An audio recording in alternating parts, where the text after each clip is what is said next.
Call us to order. We are giving Pat Costello. She's trying to get on, having some internet problems where she's at, but we still do have a quorum, so we can go ahead and get started as she's navigating that, so we can stay on track and respect folks' time. And we're going to start 1.01 with the Pledge of Allegiance, and everybody's in the back of the room.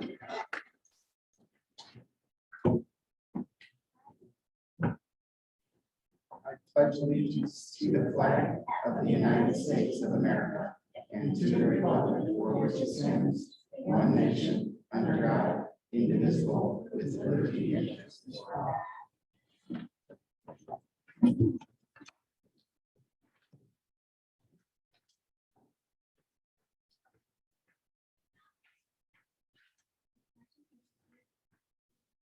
All right. 1.02, just a quick update, meeting guidelines and safety protocols. Purpose of this meeting is for the board to conduct board business. The meeting is open to the public and is recorded. You can listen to past board meetings by visiting board docs through our district website. And this meeting is also being presented via Zoom.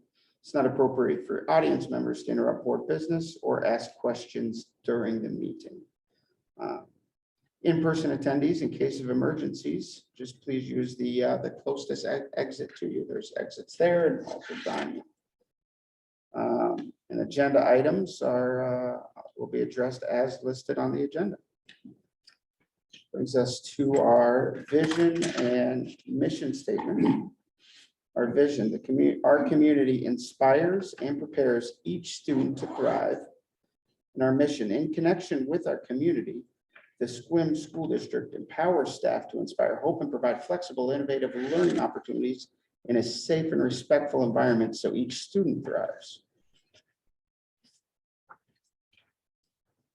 The acknowledgement of the land we stand on. The Sequim School District administrative and school buildings sit on the ancestral land of the S'Klallam people.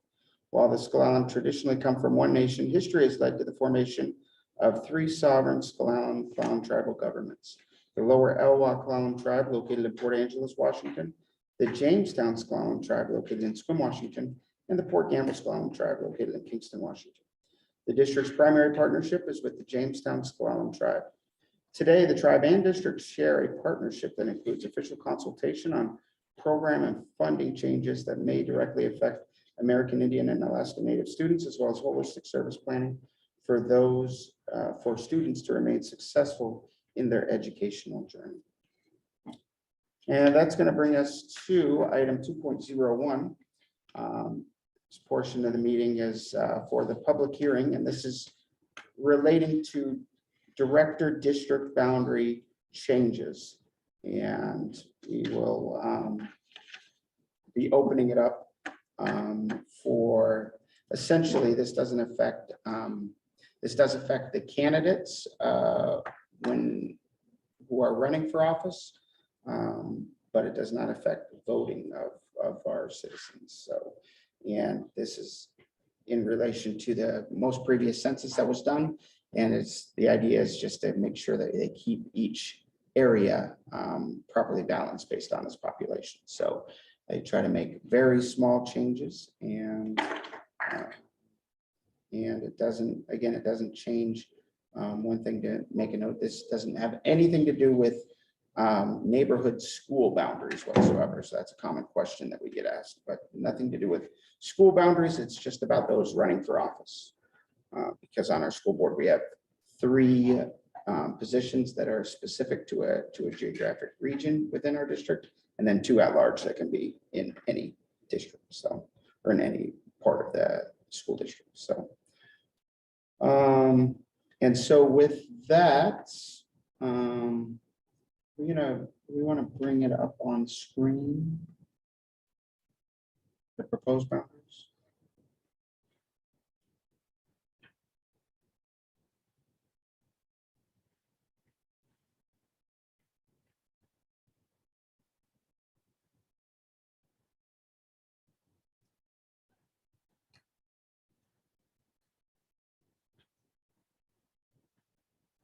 We just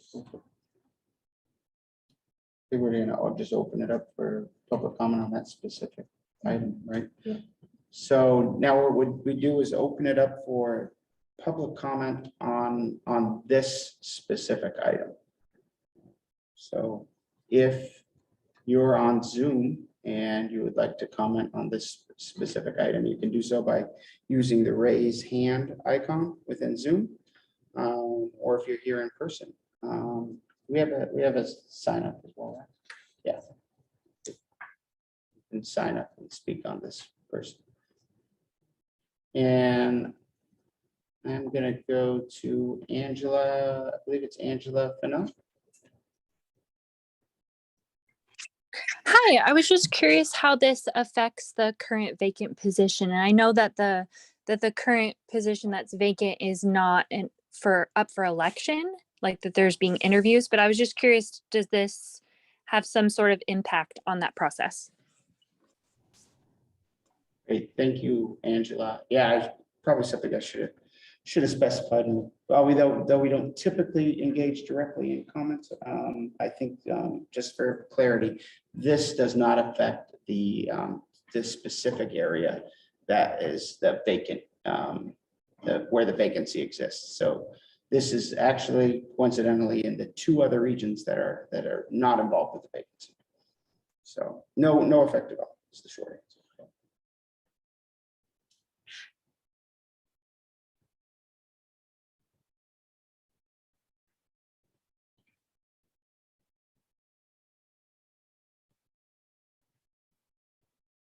It's the one where it shows it's on page 8. 8 or 9. The last one with the marker, the black markers, pretty good. Yeah, it's next to the last page. Huh?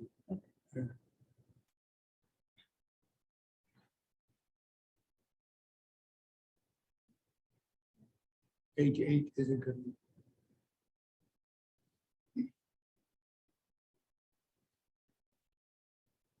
And then if you go north just a little bit, that'll show the difference. Yeah, see where the black mark is at the very top? Yeah, there it is.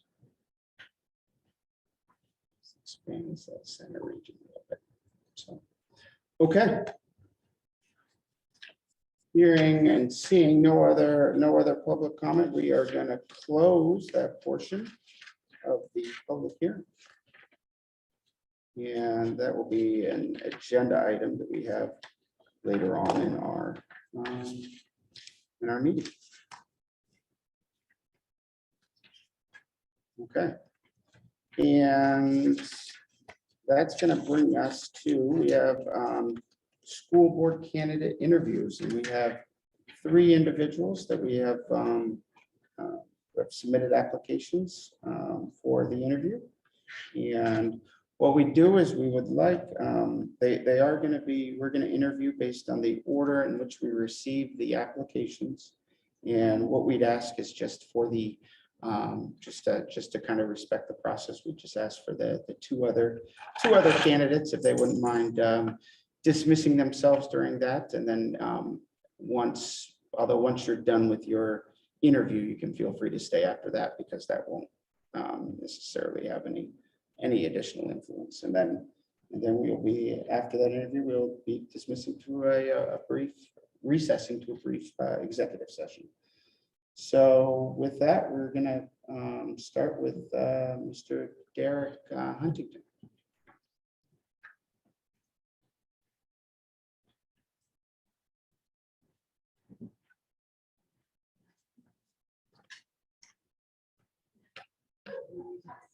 Hi, Derek. Hello. How are you? I'm good. How are you? Great. Thanks for being here. You received the questions in advance, I believe. Yes. Okay. I was sent those this weekend. Okay. So in order just to, obviously we have a limited amount of time with it, but so that's kind of the purpose of making sure you know the interview questions. But we're going to let you just, we're not going to, since you already know the questions, we're not going to necessarily ask you the questions. We'll just let you manage your time appropriately. Would you like us to give you any reminders at all once we're down to the last 2 minutes or so. Do you want me to just give you a signal, or I don't want to throw off your, I don't even know how long it's gonna take, but. Okay. If it gets close, I guess maybe you could. but so maybe try to worry about it. about 2 minute, about 2 minute warning if we're almost out of time with that. be Okay. That would be fine. All right, sounds good. So I will let you, so yeah, each candidate does have a full 20 minutes to address the questions. So I'm going to go ahead and pass the floor over to you to start with number one. Okay, so number one. First of all, public education is very important. The first public school was founded in 1635, and it evolved more and more as the years went by. Public education is what teaches and prepares our students to have a successful future. They're the next generation and helps them get ready for life. The government philosophy was that they believed strongly that preparing democracy would require the citizens to be educated and to understand political and social issues and could participate in civil life, vote wisely, protect their rights and freedoms, and resist tyrants and demagogues. Character and virtue are also considered essential to good citizenship. And education was seen as a means to provide moral instruction and to build character. My philosophy is pretty similar to that. Doesn't stray too far. As far as the local philosophy, it would be more like to represent parents, students, and to provide the school with guidance and support. As far as relating that to my role as a board member, it's my job to make sure that they have what they need to be successful and they're able to thrive. And the second question, it asked about funding and where my priorities would be in funding. So I would look at the budget and see how it's allotted, make sure it's allotted fairly, and make sure the most important things are dealt with first, and I work my way down. I see staffing as a very big important thing, because if you don't have staffing, then you don't have enough to teach the kids and all that. So that would be my biggest thing to start with. As far as number three, it asks about the educating of students with less resources and whatnot. And the one word that came to mind was equity, because equity basically is fairness for everybody. And I think every student deserves that, no matter what limitations they may have. The district does have programs in place for that. And I would look at the programs and make sure that they're all where they should be. And if they need improvement, I would look for improvements and improve them where needed. Number four, talked about the curriculum and related to all that curriculum. So first of all, make sure the curriculum meets state standards. Sure. That's important, Yep. of course. But I also think that we need to communicate with parents and teachers. Because if the parent knows what their kid is learning, they could not only say, well, maybe I don't want them to learn this or something like that, but they could also help them at home with what they're learning. So, okay, you're learning about this, well, this is how it was, that kind of thing. And also, it could help them in that there may be a way that they teach their kid that they have a hard time understanding it. And they could say to the teacher, well, this is the way that we did it at home. Maybe you could try this method. It's not taking anything away from what they're learning or how they're learning. It's just so they understand it and they can relate it, say, hey, did you try this with them and all that? And that just helps everybody in general. The next question was about collective bargaining and whether I believe it should be in the public school sector. I do believe it should be because it gives everybody a voice.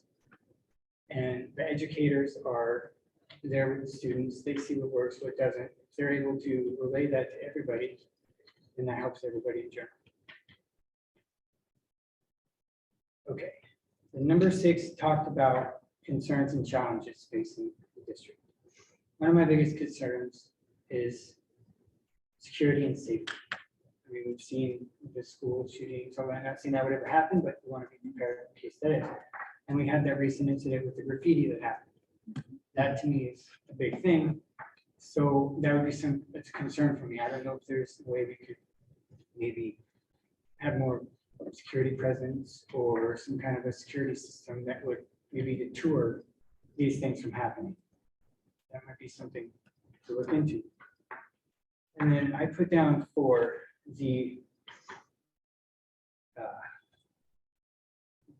biggest challenge for me is the recovery from remote learning.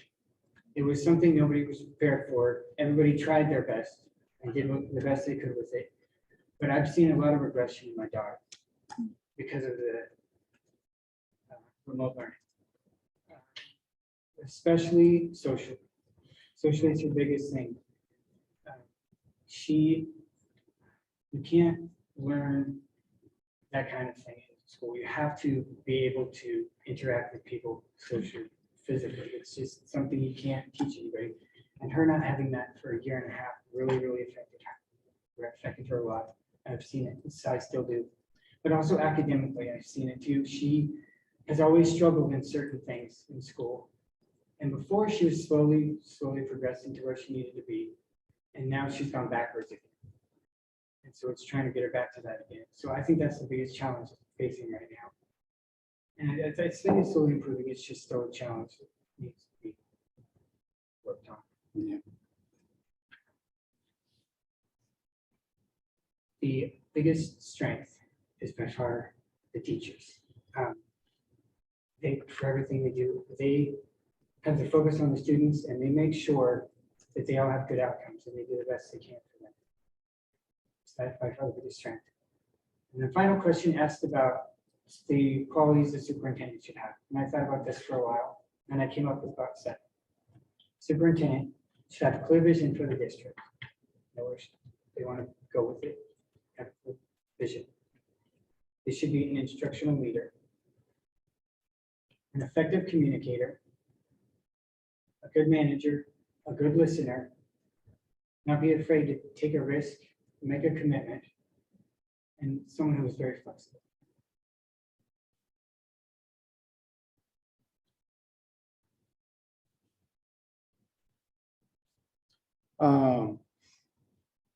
Thank you very much. I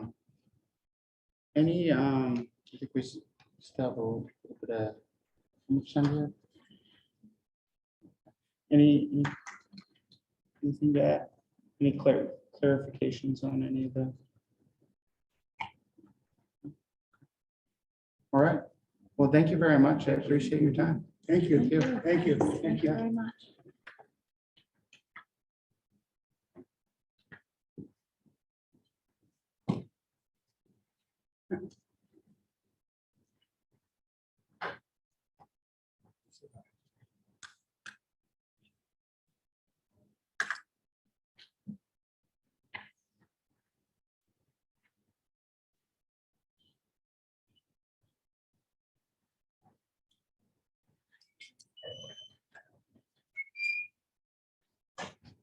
Oh, and Derek, I should have said something, but we do have the water set up there too, so feel free. I know what's after the fact now, but feel free to have yourself.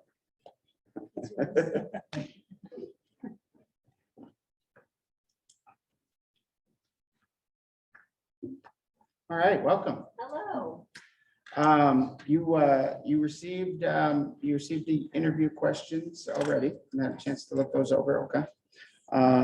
So each candidate does have 20 minutes to answer them. And what we do is we sort of give you the time. The time is your own since you have all the questions. So I won't necessarily ask the question in that type of format. That way you can manage the time how you see fit. And I can, if for some reason you are going to be coming up to the time limit, I can just kind of give you a signal, which just means maybe about 2 minutes left, if that's something you're comfortable with. But other than that, we're gonna turn it over to you, and and allow you to proceed. So, thank you. So, thanks for having me. Yeah, for sure. My name is Emily, for those who missed it. Pretty much born and raised here, lived a few other places, but this is home, so I'm happy to be here. Start off, the first question, my views on public education philosophically and locally is, I think it is super crucial. I value homeschooling. I think it's great. I don't have the patience for it myself, but I'm a public school kid, and it is so important for everything that we do in our, adult lives. It translates well. And I think that we're set up to succeed or fail based on the leaders that we have in the classroom. It all starts there. So, but it doesn't end there. Of course, it's at home too.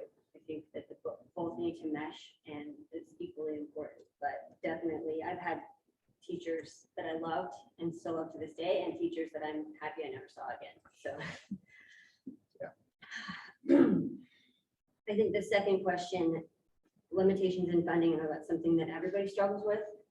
City government, state government. I would say budget priority is safety.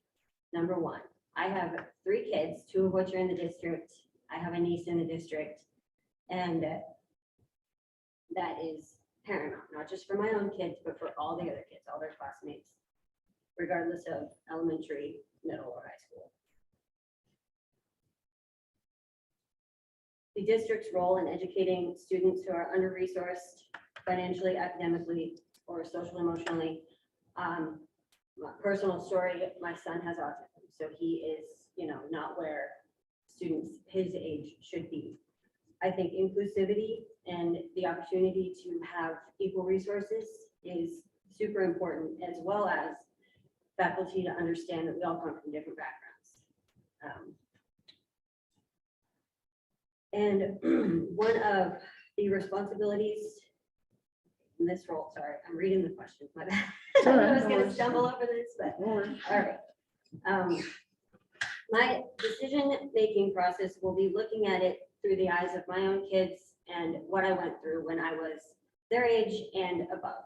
And knowing, things are different now, obviously, but I didn't have everything growing up. They don't have everything growing up. And just knowing that going into it, that you have to kind of be everybody's voice is so important. You don't look at it from like, oh, they're, they come from a rich family, they come from a poor family. That stuff doesn't matter. It's, including everybody and giving everybody the same opportunities is so important. I 100% absolutely support collective bargaining, because we need good teachers who not only know their worth, but know that we know their worth. And I remember, I see some of the teachers that have either recently retired or they're on the roster that I still had when I was in school. And it's crazy that, I graduated in 2007, to know that they only graduated or retired a few years ago and they hung on that long. That is incredible. So we need good, dedicated teachers that love our kids as much as we do. So I definitely support collective bargaining. Major concerns and or challenges. Obviously, money. We all struggle with that. I think also safety. I think that needs to be a number one concern, is knowing that when my kids are on the bus, they're safe. From the time they leave my house to the time they get home, they're in good hands. What are some strengths I see in the district? Longevity with staff, like I just talked about. And that's also just as important. It's awesome. Superintendent leadership qualities. I wrote down a lot. So open, honest communication with the parents. I think that's paramount. Solutions, not excuses. Obviously it can't be a yes every time, but say, I have a solution, I'm working on it, whatever. Any answer is better than no answer. So committing to the role and keeping your word. Again, we're not always going to hear what we want to hear, but sometimes, it's just more important to know that we were heard. Flexibility with schedules and students and teachers, and just changes as life happens. Case in point, COVID. just, life happens and that's what you really do about it. Okay. Any clarifications or? All right. Great. Well, thank you very much. We appreciate you taking the time to come in and, yeah. Thank you. Thank you.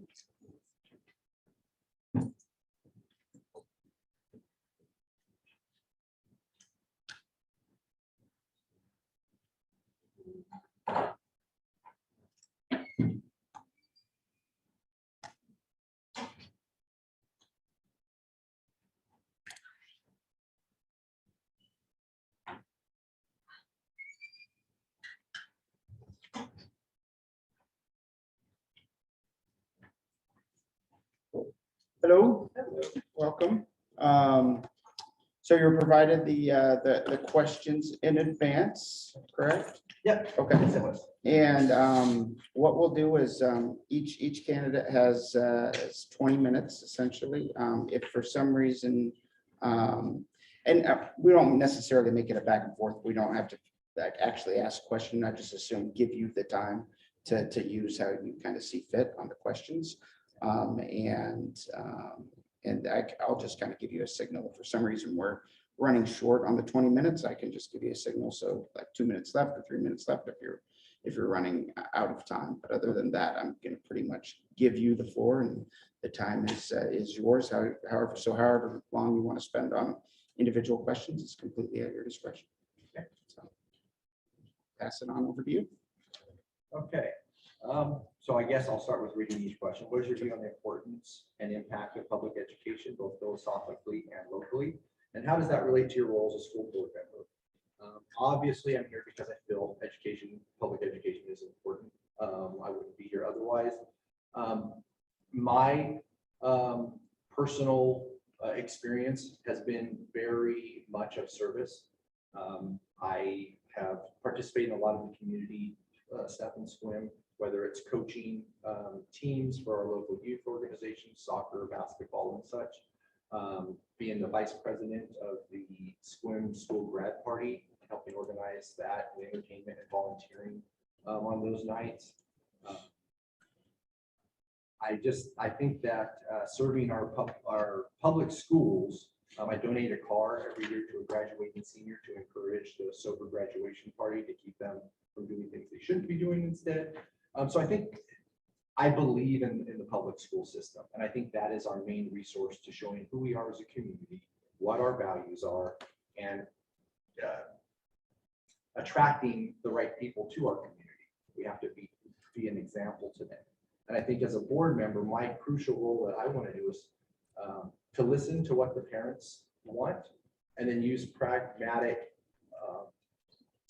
ideals to, actually it's the opposite of ideals, but use pragmatism to understand what their requests are. But sometimes being a parent myself, I have one in elementary school, one in middle school, and one in high school. Sometimes we think things are certain ways or we don't understand the full story. So I think as a board member, what I'd like to do is kind of what our current superintendent has done, and that's more of like town halls, where we can hear what communities are and maybe answer some of those questions that they don't quite understand, or maybe are just have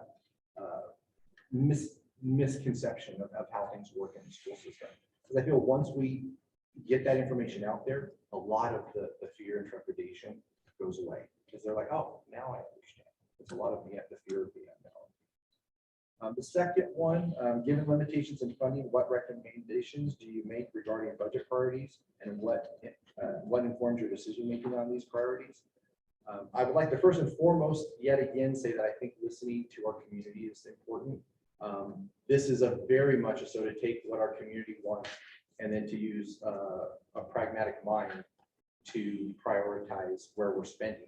I don't think it's enough to say safety is the most important. Our children are the most important. Our staffing is the most important. Facilities are the most important. You have to take pragmatic mind on that. I think that's what I could help bring with a collaborative effort with everyone. When we give priorities and then we just get locked into this is going to be our first priority, sometimes it ends up costing us more money. Sometimes it's not the right solution. And sometimes things change. Maybe there's different solutions that we can use. So I think it's very important to listen what the community wants, but then to use practicality and what is actually able to be implemented with the tools and resources we have.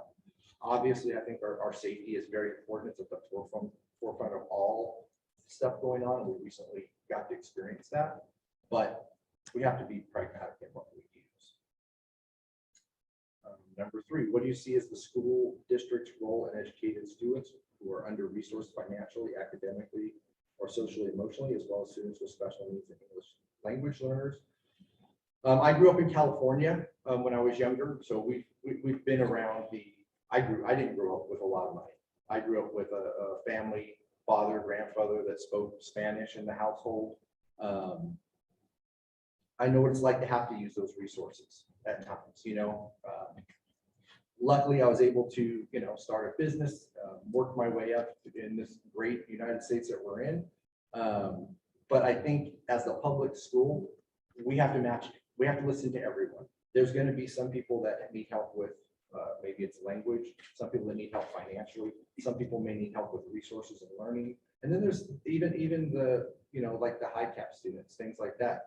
All of that, we need to listen and meet everyone equally and make sure if someone's falling behind or being left behind, whether it's an Excel program or a remedial program, I feel all students need to be listened to. And that's our role as a school board, to try to meet them all the best we can. And I think the school district's role is important there because we are a public funded resource for them. So we've been entrusted with the most important resource in our community and the parents, and that's the children. So it's important, I think, to look at it all. Just like I keep saying to all the other answers, I think you could see my mind is to be very balanced. I think we need a balanced board. We need balanced decisions and collaborative effort where everyone is just listening to everyone and come up with a solution. Number 4, one of your responsibilities in this role is to approve and maintain final curriculum standards that are relevant to the particular needs of school district students. What will inform your decision-making in this area, and how will you ensure your decisions are aligned with the needs of each student in this school district?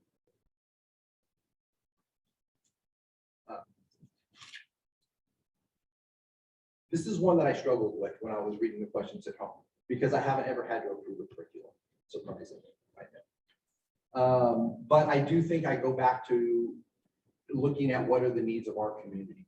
So I think if I was looking at approving a curriculum, I'm going to see, well, where are our problems? Where is the community voicing concerns? Again, we can't just do everything the community wants without filtering it through reasonableness and what resources we actually have. But I think starting as a starting point to listen where the needs and concerns are is the most important part when you're deciding curriculum standards and stuff like that, and listening to your teachers, of course, and seeing how the students are reacting to our current curriculum too. I think is very important. Are they happy with what they're getting? Are we getting the results that we need? You know, I think it's very important to look at data and not just go with ideological decisions. So I think it's just important to listen to the community overall. Number 5, do you support collective bargaining with the public school sector? Why or why not? I think the public school sector is a unique place. I think where collective bargaining is almost probably a necessity. They have to have the freedom to be able to make improvements within the school board and have the full weight of the collective bargaining of the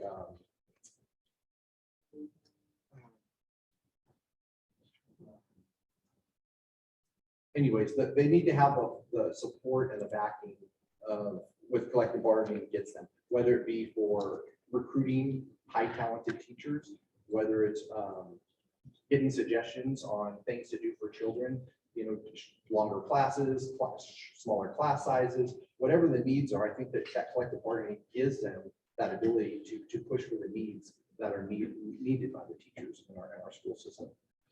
Again, I've not been a part of that, so I don't have a whole lot of insight, but initially from the gut, it seems like it's almost a necessity, or they need that strength and that support behind them. Because an individual teacher, I think trying to push the needs that she wants, it's gonna, or he or she needs, it's gonna be very difficult. They need that collective bargaining support behind it. And as a community, it will also allow us to attract those high talent people, because they know that there's stability here and not willy-nilly it changes every time someone comes aboard. Number 6, what are some of the major concerns and or challenges you feel the district is facing? And what are some strengths you see in the Sequim School District? I think that the Sequim School District, we obviously, like every school district, especially post-pandemic, we're facing a lot of challenges, not just financially, but we're also seeing political stuff creep into the school system, which is really unfortunate. I think transparency is important. That's where I think town halls and things like that, where you can actually engage with the community and give them full understanding of how we're coming to some of the decisions we have, why we may not do something the community's been asking for, or why we may do it a little bit differently than they were.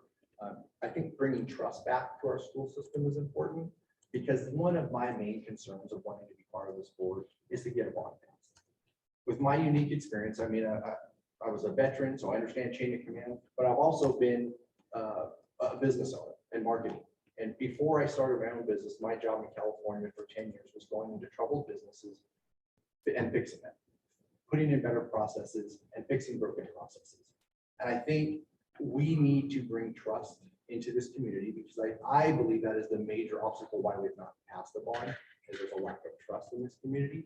And I think through the right marketing, the right information, the right back and forth, we can get a bond passed, I think, overwhelmingly in this community with the right marketing strategy.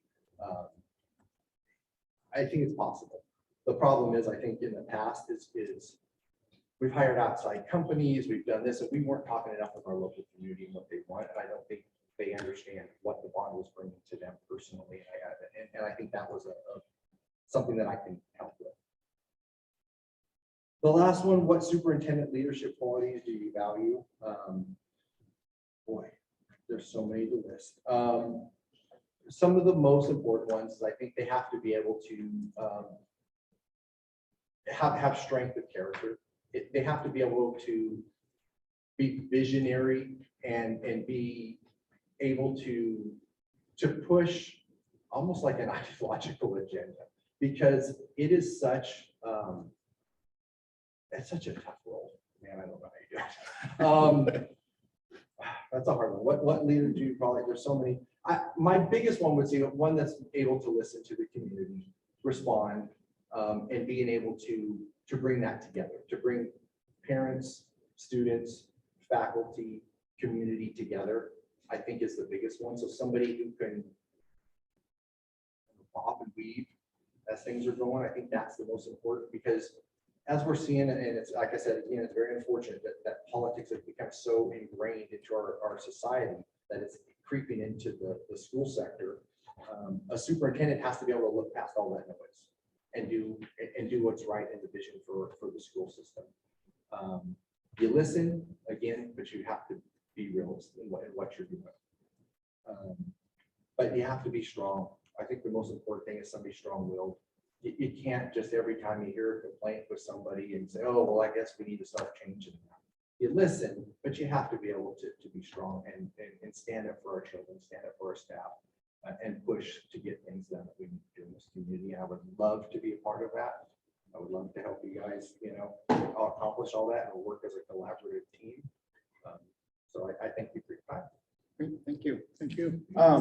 Just a quick follow-up on number 6. I know you talked about the concerns or challenges, and I appreciate that. One of the other, there's kind of like a 2-part, and any strengths that you're currently seeing with the district? Yes. And you talked a little bit earlier on, but I just wanted Yes, to- but absolutely. Thank you for that. Yeah, I sure. did skip that part over. We obviously have a lot of strengths here in SWIM. I think one of the big one is our sense of community. So this district does have a sense of community.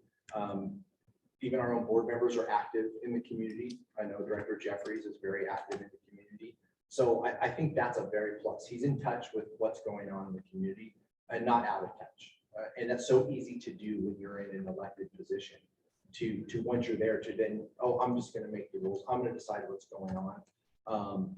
Even though I've always agreed with Director Jeffries, we've always had good discussions, and he's helped me to understand why we do the things we do. So I do appreciate that, and I think that is something we do really well. I just would like to see more of it, instead of just the one-on-one explaining. I think we can do that for a whole community and open it up and get the support of the community that we need. So what do we do well? I think we have the right heart, we have the right intentions. We just get to get better at showing the community that we are the right, we do have the right people in place. Thank you. Any other further clarification? Okay. All right, well, thank you very much for your time. We are going to now have a brief 30-minute I think it'd be good to recess. bring the students in to get their initial input, the lead before we get into our Yep. discussion. But I think it'd be very good to have the students come in and give feedback on what you think. So it is just about almost 6:45. So we'll say we'll be in recess until 7:15 unless we extend it. So, all right. I'm going to come around just to thank all of you before.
Okay, I will bring us back into to the meeting.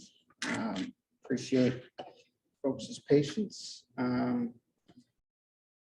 We are, well, first, our next item on the agenda is the approval, 5.01 approval of the minutes. And for that, I would like to hear a motion on that.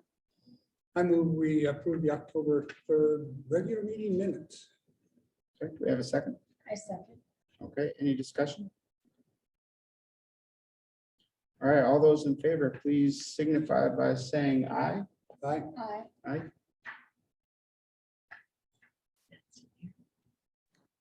Aye. Okay. Sorry. All right, motion passes. And that brings us down to the agenda, and let's see. What I was considering with the agenda is the potential of amending the agenda to consider board business prior to board business after public comment. Is the motion that or the amendment I would like to propose. So essentially just changing the order so we can get to the board business, but it would need to be after public comment. So would there be someone interested in making a motion of approving the agenda with that amendment?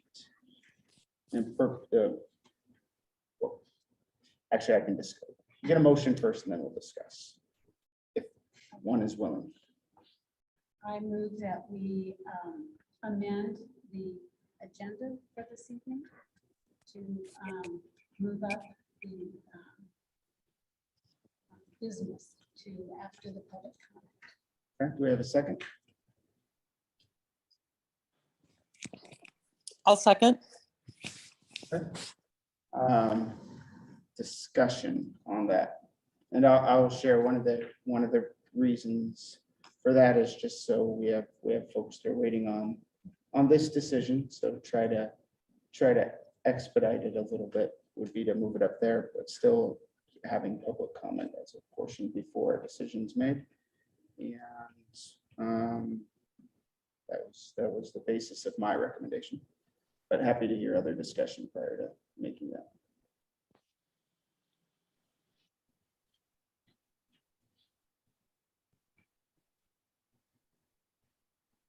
Okay. So all those in favor of approving the amended agenda, please signify by saying aye. Aye. Aye. Aye. Okay. That's approved.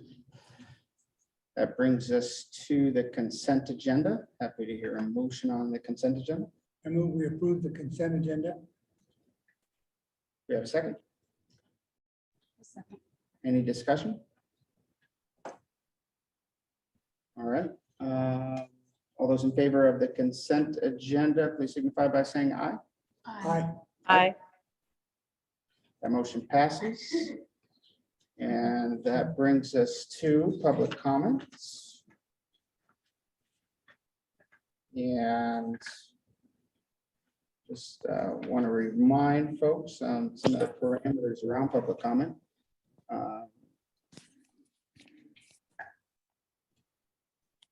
Talked about it briefly at the beginning, but do just want to state that it's not, public comment is not appropriate for the public to engage in discussion about the performance of staff members of the school district.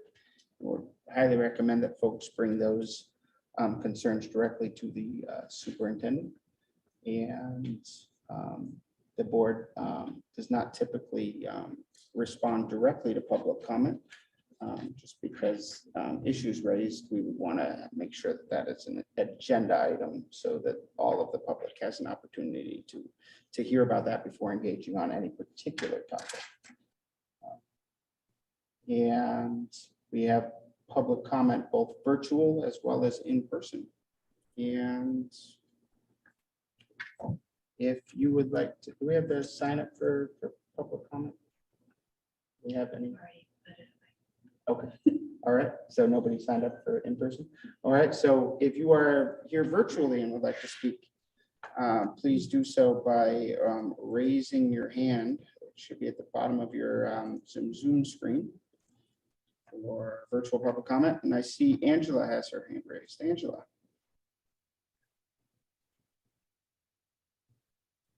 The floor is yours. Thank you. We were notified, I'm not sure if it was every parent or just a group of parents, about joining the parent advisory committee. And I know myself and a couple other parents were trying to get in contact based on the information on that letter. And those of us that I'm aware of that have been trying to make contact to show interest in joining that committee, we have not been able to reach anyone and we've not heard back. So I just wanted to raise that concern that We appreciate being reached out to, but we have not been able to make contact with anyone. So I'm not sure if maybe there was a wrong phone number or something that needs to be updated, but we've not been able to make contact thus far. Okay, thank you for bringing that to our attention. Sure to look into that.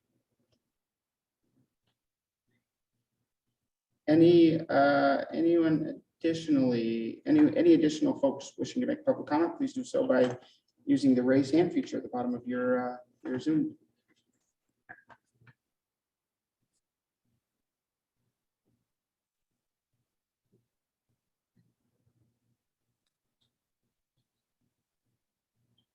Okay.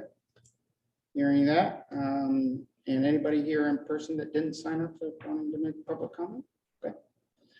All right, we will close the public comment portion of the meeting. And that is going to bring us to 9.01, the approval of board member appointment. And we have 3 candidates, and happy to consider a motion if somebody's willing to make a motion. Mr. President, with many thanks to all of our applicants, I would like to move that we offer Michael Roca a position on our school board. All right, thank you. Do we have a second for Michael Roca?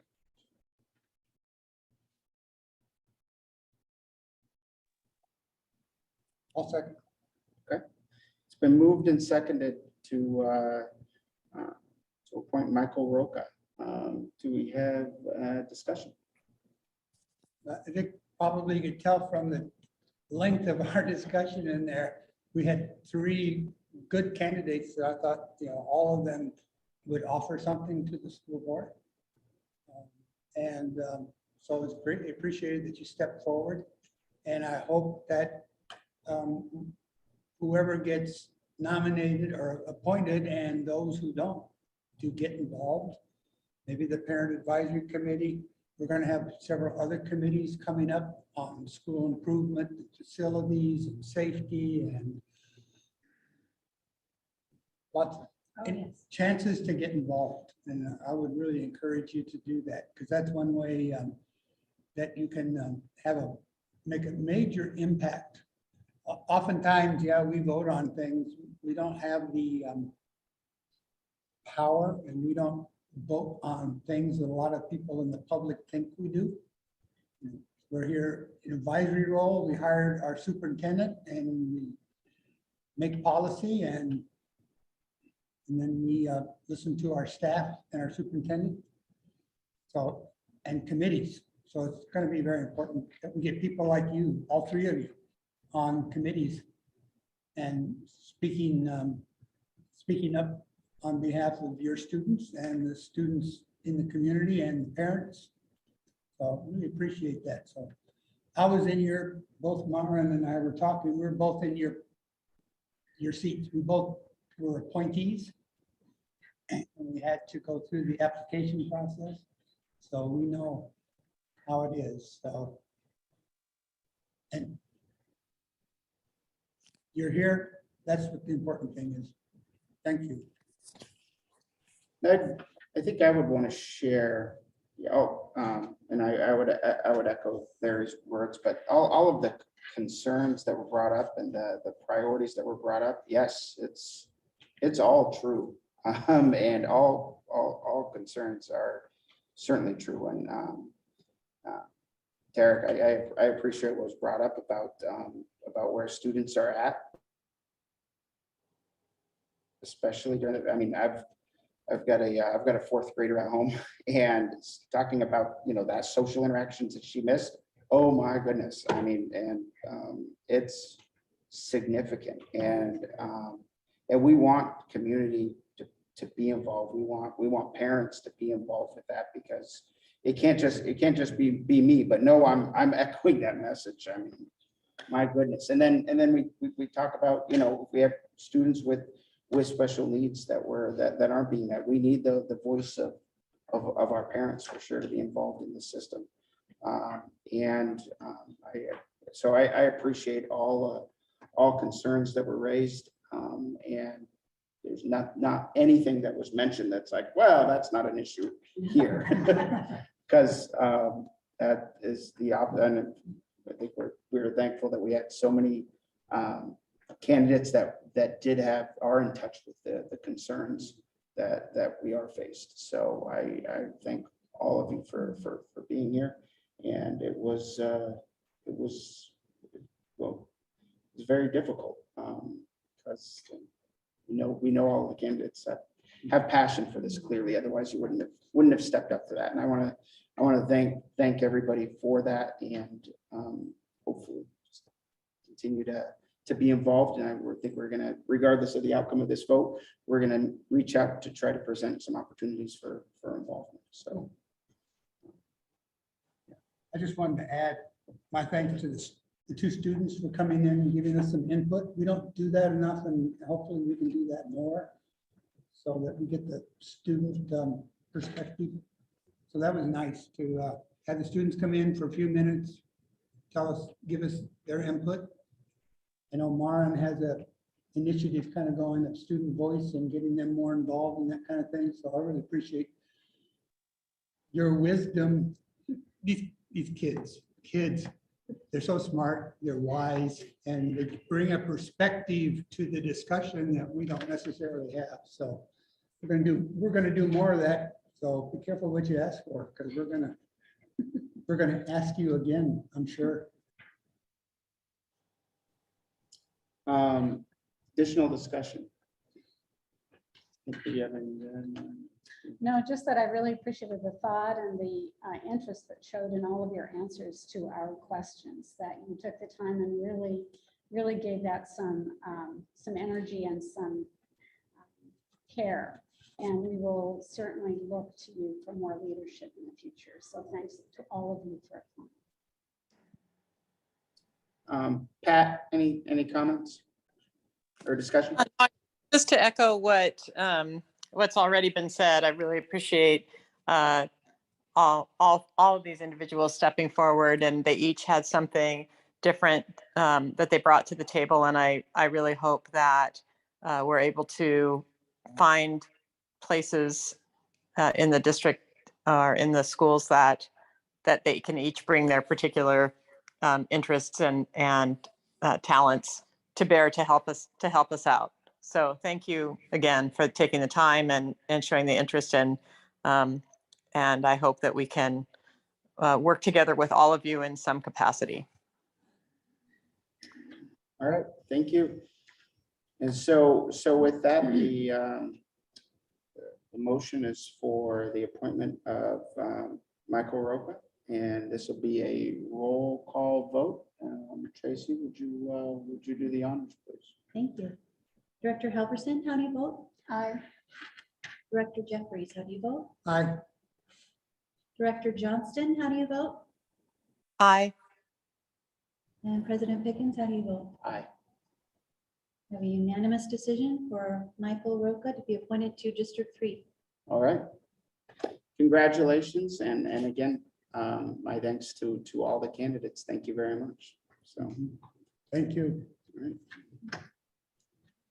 Okay. And with that, we are going to continue on with our board business. And that brings us to 12.02, approval of the 2022 to 2023 highly capable grant. Superintendent, Nicholas, is there anything you wanted to say before we move on that item? Anything to add? I think that it's a pretty straight up grant, of course, to support the highly capable program. And just as we've heard from all of our candidates tonight, it's a program that is going to be reaching the edges of what we're providing for students. So I certainly support moving forward with this grant tonight. We have a motion to approve. I move we approve the 2022-2023 highly capable grant. Do we have a second? I second. Any discussion?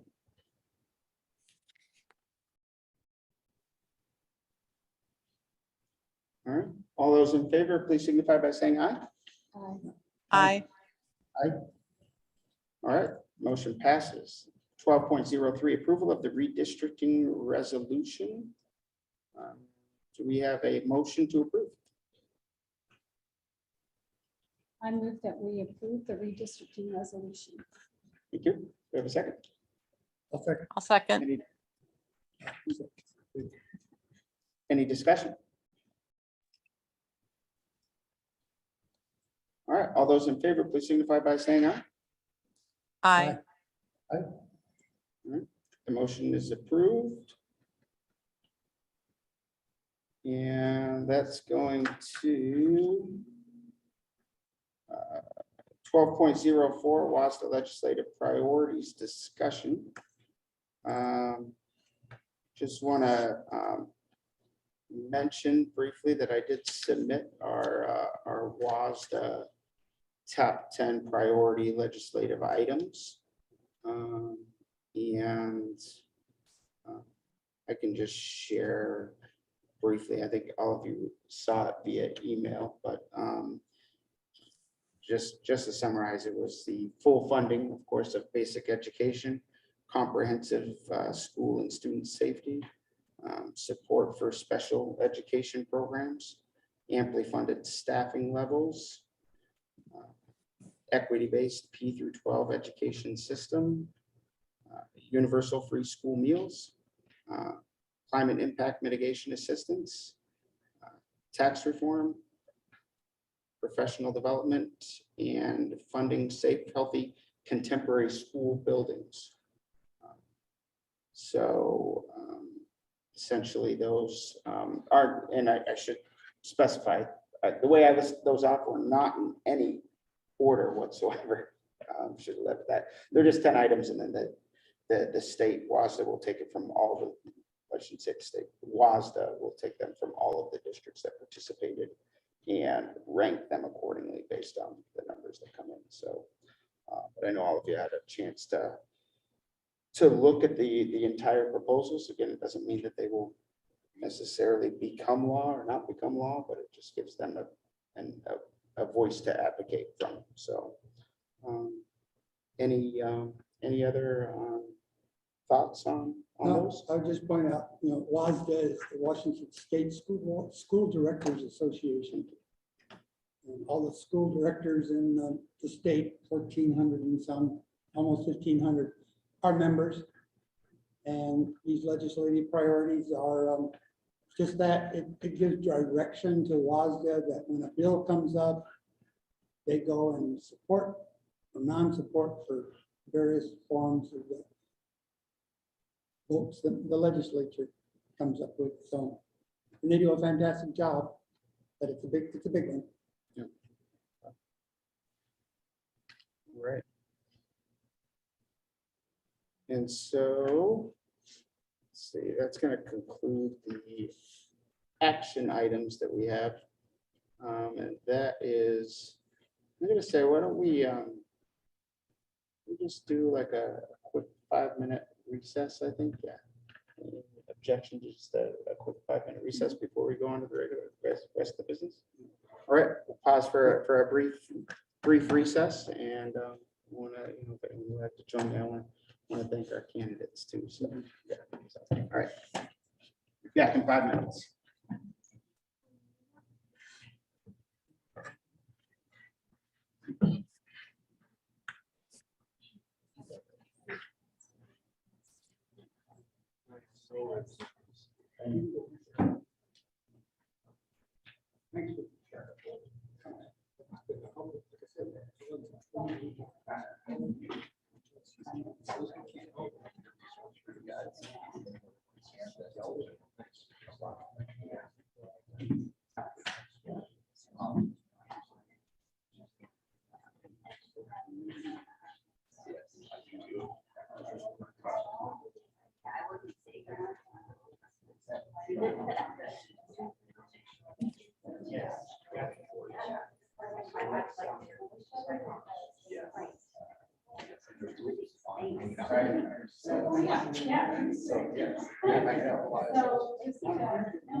Yeah.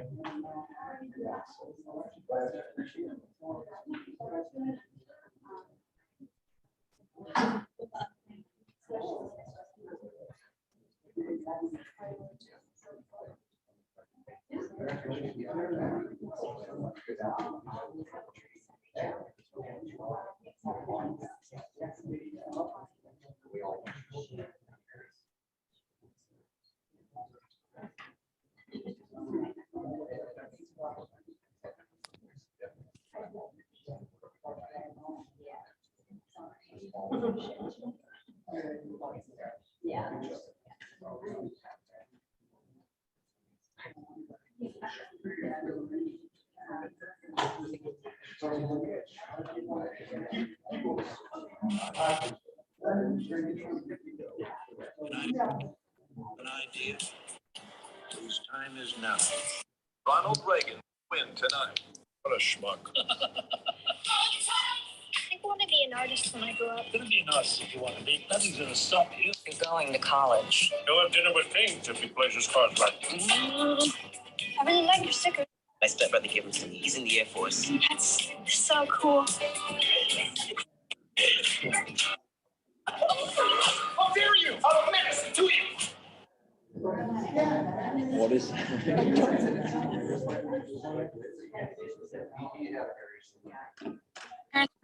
For their school. Oh, yes, thank you so much.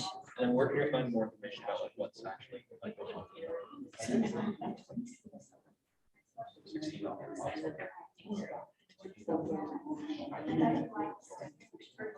Yeah, overall.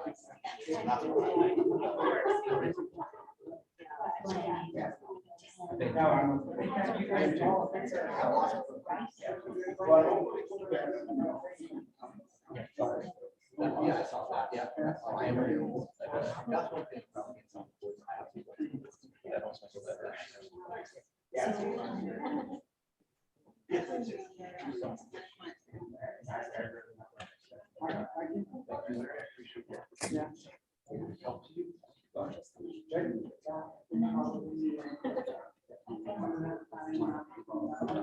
Overall discussing on the 26th. Yeah, would you double check if you guys? You and I Pretty sure you have have, but similar things. Oh, yeah. And I was, I still have friends. that go to school with me. So. is it 250? And outside, I really, I don't just say. Is that right?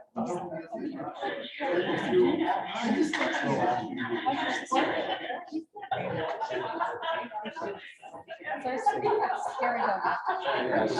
But so far, so good. She has made. Oh, okay. Got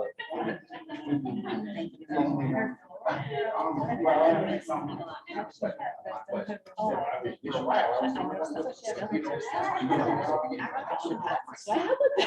I expected it to work, so I kept doing it. Right. Yeah, that's, there's that. Oh, my word. Yeah, and that's where we're going with this conference, so you can. Yeah, I was wondering, maybe do the whole bill, or I don't know what artists are taking. I'm sure you will, this is also your choice. Any others? After the campus is required. Hey, did you get Overall, the name of the individual? Yeah, but after that, I think you have to select from the sort of opportunities. And what it is, I was looking to stick by and hang out. Yeah. You know, so I think we'll have a lot of flexibility. And we're there for a long time, so, yeah.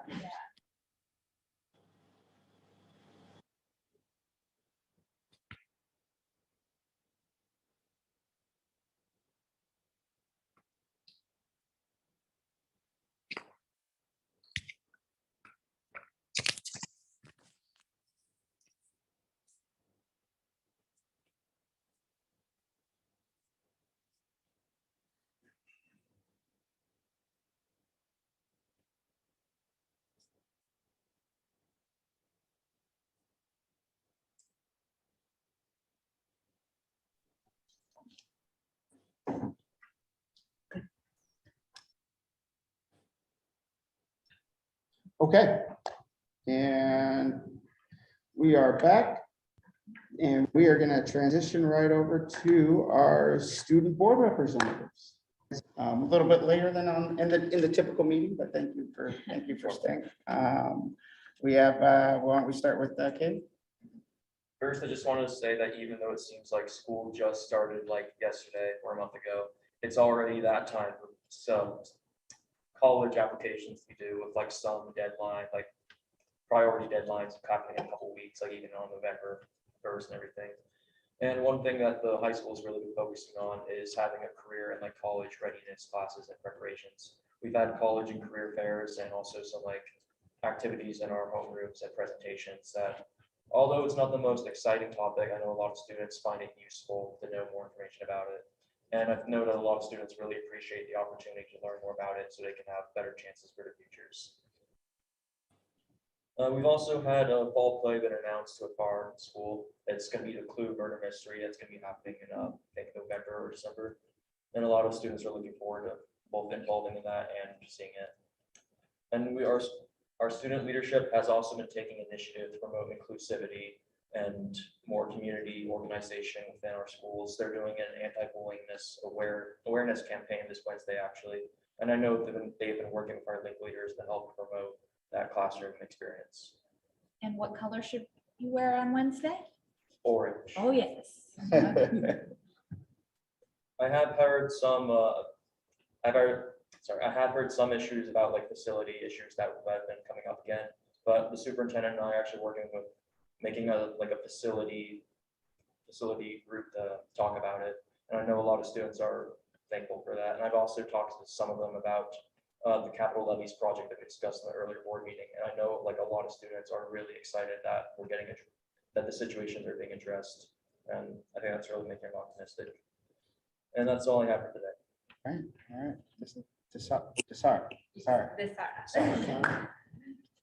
So greetings, everyone. Thank you for giving me the opportunity to talk about our high school clubs this week, which many students, including myself, are part of. Participation in clubs is important because all of us students find ourselves at least once being active in those, always relying on the skills, talents, desire, and also on the responsibility of what each of us can do in these clubs.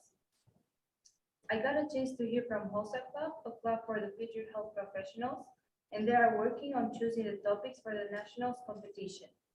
Opereta Club, as Caleb said, is working on the play currently, and Interact Club, they had the last blanket drive today, and this weekend they have a Oktoberfest fundraiser in Kerry Black Park.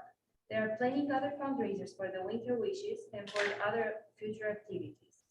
FFA, which stands for the Future Farmers of America, is a club that has been very active as well. Recently, they finished the food drive fundraiser in order to buy new equipment for the farm and make buildings. Book Club has got the book they will read this season, while the Robotics Club are still planning the designs for the building of their robots. Some other clubs have not started yet. They will begin in November. Something I wanted to address is a theme that we talked about with the superintendent about the student participation. The average of students participating in clubs is about 20 students each. Now, the benefits of being part of a club are many. It makes the students more friendly, responsible, and even more creative because it makes them think about how they can be useful and how to improve our school. At the end, it leaves them with good memories, which in the future they might feel proud of and good about. It makes them open to new opportunities. Clubs are also beneficial to the community. Clubs like Society and Interact help by serving to our community, while clubs like Opereta and Art Club may be more helpful to gather people together to see or experience something different, like seeing a school play or an art show, etc. A majority of students of our school are not part of clubs because of many reasons. I had some ideas of how we can make those students be involved, and I would like to share them all with you today. First, I think that teachers play a very important role because they are the people that notice, see, and understand the students the best. To be more precise, here is an example. A student may not be very active in class or very friendly, but the teacher notices that they are very good writers. What I'm trying to say is that the teacher can acknowledge the student and can encourage them to work with their unique abilities in a club that our school has, or come up with an idea of a club where students can find themselves and feel included. To take a break from clubs, I also wanted to report on the leadership class and cover a little bit more on detail what Caleb said. The Swim High School Leadership and ASB program is proud to put on Unity Day this Wednesday, October 17th. We are asking all students to wear orange to support inclusion, acceptance, and kindness. We have painted orange rocks with messages of this theme and have placed them around the campus. The goal is to make our school a safe and comfortable place for all students.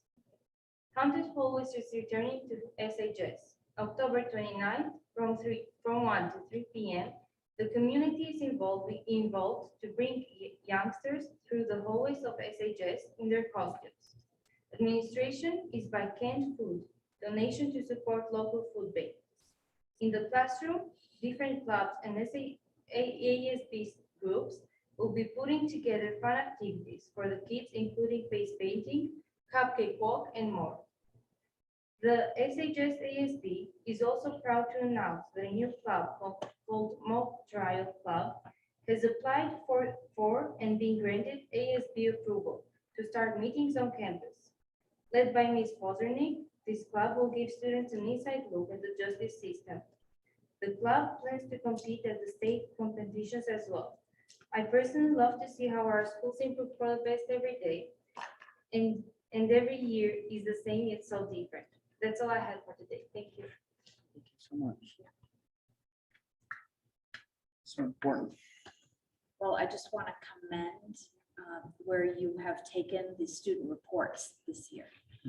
We're really getting some inside scoop about what's happening in the school and how the students are feeling about that. And that's what we need to hear. So keep it up. And you're giving us some really great insights. And just for board members to know, we have made a commitment that we're going to work on student voice this year, and we are meeting monthly to start those conversations.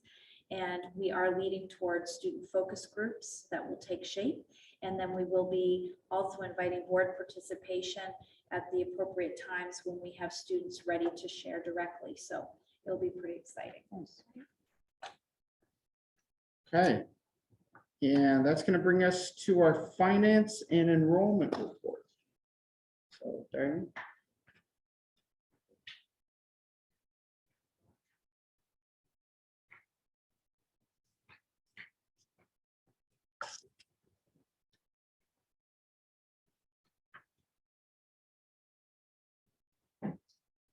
Right, we're going to go over September budget status reports. And just a word of, just remember, these are estimated fund balances, especially in the general fund and ASB fund.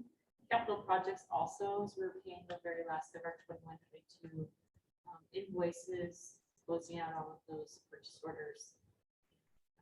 We're kind of working at 2 years right now, so we have to have our 21-22 school year closed. I have to have my F-196 completed into the ESD by about the 25th of October.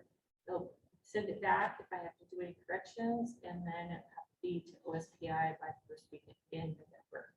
So we're just about there, but we just have just our last transactions to complete 22, which affects our ending fund balance or our beginning fund balance for 22-23. Okay, so we'll look at our fund balance report first, and this is the report that shows all 5 funds. This goes along with, I know that on Friday you got our budget status reports, and they were just the printouts that come straight from the system. And then I create the spreadsheets based on those numbers. And it's good for you guys to see the budget status reports that come out of the system, especially to start, because then you can see kind of how it works. You can see that for the month, and then for the year, and kind of what's left, and so you can see how much it really is encumbered for expenditures. It's kind of a great way to see how we start. So then these reports are they're not very pretty, they're the ones that come straight from the system, but you can see how our annual budget is in the first column, revenues and expenditures, and then actual what we receive or what we spend for the month, and then year to date. And then encumbrances are always down in expenditures, and so that takes into account that we've encumbered salary and benefits for the entire year. And then we know there's some open purchase orders for our utilities and some other big things. Goodness of college is always really big, and those are all encumbered for the year. And then it lets us know what we have left really as a percentage to spend on things that we just don't know yet, but throughout the school year will come up. So on the fund balance report in general fund, we have an estimated beginning fund balance of $2.8 million. And we took in revenues of about $2.8 million, and our expenditures were almost $3.4 million. And so we know that right now our salary and benefit is at least $3 million a month. And so September and October are usually very large payrolls. And that's just because it takes into account that we're paying for all the professional learning days that happen before school starts. All those things are in September pay. So our ending fund balance, estimated ending fund balance is $2.3 million in general fund for September. Capital projects, you can see that we still have a balance down there. You can see we started with about almost $1.4 million. We've got some revenues, $90,000. There were no expenditures in September. And that's because the expenditures really that we have been doing in September are all for 21-22. So they really belong back in August. It's for work that was finished in August, and so that's why we're a role-based district. So we can do that if we have things that are finished by our year end in August. We still can pay for those things in September and book it backwards into the prior school year. So that's what we're doing with capital projects. And so you'll see that our ending fund balance will change in capital projects. We still have one roof project that we have to pay for. We're waiting for the invoicing for that. In debt service fund, it's going to sit like that until we have some sort of bond that we pass, and then we will start paying for whatever bond we have through debt service fund. But right now, it's just earning a little bit of interest and sitting there for us. And then in ASB, I love this because you can see that we have excess of revenue over expenditures. And so we have a lot of fundraisers that are starting up. We have a lot of, we just had a meeting with booster clubs and PTOs and ASB and did that whole thing. And there's a lot of really great ideas that are kind of rolling around, and a lot of things that are already happening. So they're all happening in full force this year. Love it. Transportation vehicle fund, that also is just earning interest right now, and so that fund is a real true beginning of balance.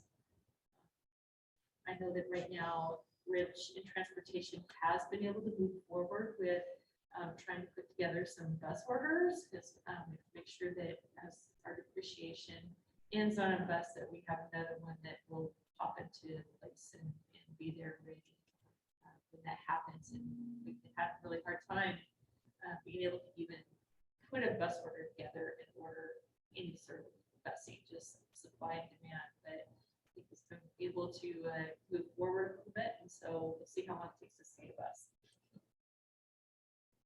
All right, let's go to the general fund activity report. This one looks exactly like the budget stats report. This just that kind of bare bones report that I sent, that got sent to you this time. But this, we added a column so that you can see year-to-date actuals for the prior year, and just put a little bit more information on there so you can see what our budget is, our actual for the month, year to date, actuals, the balance percentages, and then we also put 21, 22 actuals to date. And that will be like for the year as we move on.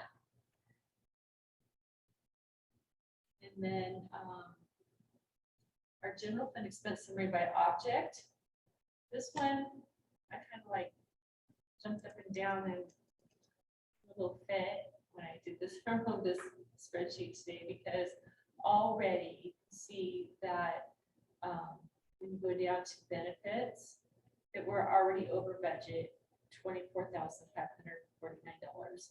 And the reason for that is that when we built our budget, we did not know the real numbers for retirement increases. And so with all the increases to benefits that came after we did our budget, you can see it right there in benefits. So this is just another way of looking at a breakdown of salaries between certificated and classified, supplies and materials, or purchase services, and the like. So you can see it's just broken down in a different way with the same ending numbers.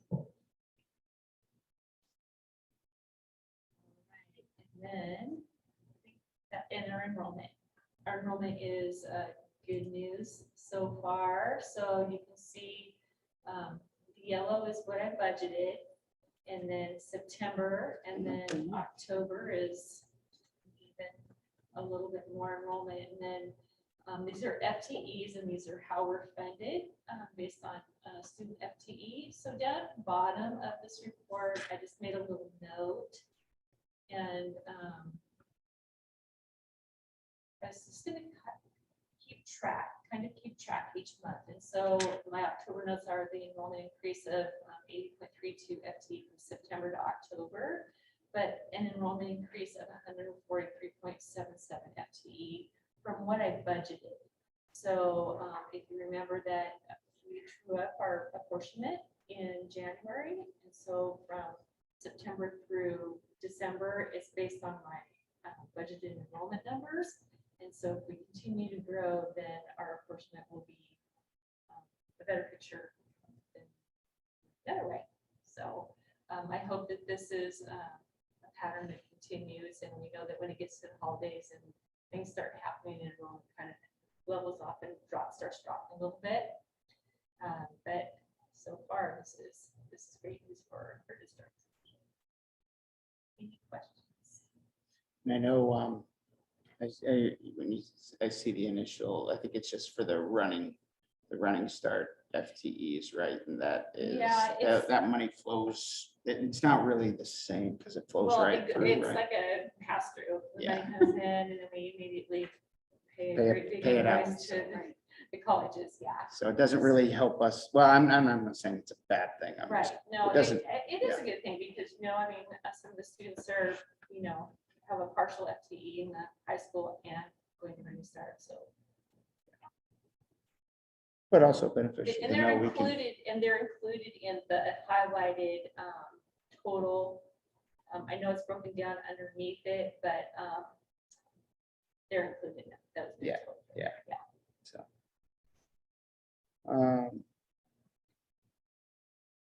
The money, the revenue that comes in from that when it trues up, and it's January, is it the end of January, beginning of January? It's the end of January, and so apportionment always comes around the 25th of each month.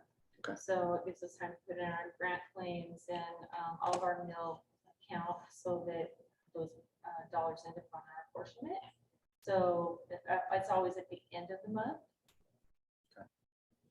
And so, even though the enrollment is up, we're not, because it goes off of your budget, the budgeted amount, we won't necessarily see huge, or not that they would ever be huge spikes of revenue, but that won't be reflected up until January, an increase in funding. Okay. Any other questions? All right, thank you.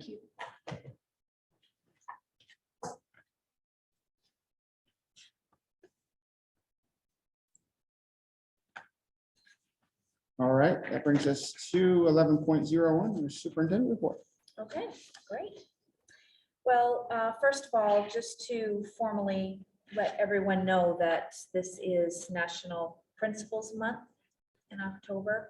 And of course, we have a marvelous administrative team who is working so hard on so many fronts, because we're starting to ask people now to get ready for our new committee offerings that we have. Think about strategic planning that will be coming up. Our budget talks are going to be quite involved this year. So the participation is strong, and the principals, I think, have just great insight about how not only staff and student experiences, but also parental experience with the school district and how they feel teams are running. So I commend them, and my hat's off to them for all they're doing.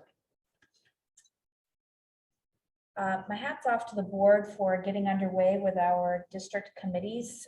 We have launched meetings already, and then we have education committee coming up. But I did want you to know that policy had its first meeting on October 6th, and facilities met on the 13th. We have a CTE working group that is working in tandem with our other committees. And I feel like we're starting to get a rhythm now. It's so much work is getting spread out that we have the discussions happening simultaneously that will really move us toward getting some things accomplished. And I think you heard the students speak to it.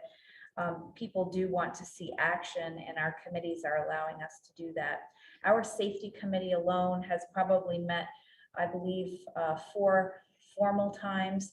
Plus we have our project manager working with Bo and technology around our camera surveillance solution that will be coming up as early as a winter break, and then a comprehensive solution later on. So there is a lot getting done. I'm really happy to report that to you. I'd also like you to know that there have been the ongoing community relations interactions that I'm having. I just want to give you a list of what those have been in the last 2 weeks, because I think school district is being seen as a partner in so many different spaces. And I met with veterans of foreign wars. We had West Sound STEM in Port Townsend. I went as a representative. So many grant opportunities, by the way, for science, technology, engineering, and math. Making sure that the Haller Foundation Awards that will be happening. I am sitting on the Haller Foundation board, and those awards for the grants will be happening next week.